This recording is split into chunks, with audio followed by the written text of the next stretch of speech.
তামোলপুৰখন জিলা হ'বলৈ গৈ আছে আৰু এই তামোলপুৰখন আমাৰ বাক্সা জিলাৰ যিটো পূব অঞ্চলৰ এটা বৃহত্তৰ এৰিয়াটো সাঙুৰি লৈ সাব ডিভিজনটো গঠন কৰা হৈছে।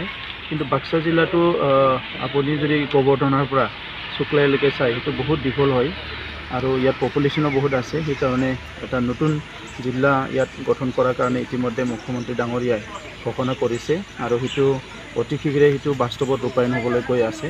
তো সেইকাৰণে আজিৰ তাৰিখত তামোলপুৰত কোন কোন দিশত কোন কোন ছাইডত কি অনুষ্ঠান প্ৰতিষ্ঠান আছে সেইবিলাক আমি আজি চাইছোঁ আৰু ইয়াৰ পিছত আমি গোটেই তামোলপুৰখনৰ এটা মাষ্টাৰ প্লেন কৰা হ'ব। অলৰেডি তামোলপুৰত টাউন কমিটি গঠন কৰা হ'ল, টাউন কমিটি অফিচ ল'লে। গতিকে আজি তামোলপুৰত খেলৰ কাৰণে কিছুমান বিশেষ সুবিধা ইয়াত আনিব লাগিব আৰু ইয়াৰ কাৰণে আমাৰ ষ্টেডিয়াম আছে, কিন্তু ষ্টেডিয়ামখন উন্নতকৰণ কৰা হোৱা নাই।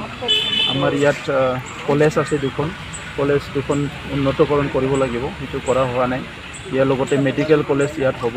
চ' এই গোটেই স্থানবিলাক আমি আজি পৰিদৰ্শন কৰিছোঁ আৰু ইয়াত দেখিবলৈ পাইছোঁ যে যথেষ্ট ইয়াত স্পেচ আছে, জেগা আছে য'ত নেকি সেই অনুষ্ঠানবিলাক মানে স্থাপন কৰিব পৰা যায় আৰু পৰিকল্পনাটো। ইয়াৰ কাৰণে আমি বিচাৰিছোঁ যে ৰাইজে চবে সহযোগ কৰিব আৰু ৰাইজৰ সকলোৰে এটা সপোন আছিলে যে এটা সময়ত তামোলপুৰখন জিলা হ'ব লাগে, জিলা হ'বলৈ গৈ আছে। তো সেইকাৰণে আমি সকলো মিলি এই অঞ্চলৰ উন্নয়নৰ কাৰণে কিছুমান কাম হাতত ল'ম।